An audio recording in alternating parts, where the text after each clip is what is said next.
SONA ng Pangulo. Paghahanda sa para ikalimang SONA ni Pangulong Marcos Jr. sinimulan na simple at payak na tema paiiralin.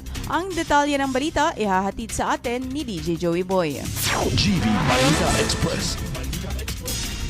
Sinimulan na ng Kamara de Representantes ang mga paghahanda para sa ikalimang State of the Nation Address o SONA ni Pangulong Ferdinand Marcos Jr. na nakatakda sa Hulyo 27 ngayong taon. Sa isinagawang unang Interagency Coordination Meeting, sinabi ni Cheloy Velicaria Garafil na simplicity o pagiging simple ang magiging tema ng SONA ngayong taon.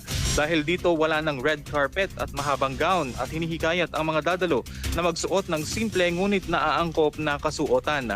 Dinaluhan ng mga kinatawan mula sa Kamara, Senado, Malacanang, mga ahensyang pangseguridad at lokal na pamahalaan ang pulong upang talakayin ang seguridad, protocol at iba pang mahalagang paghahanda para sa taunang ulat ng Pangulo sa Kongreso.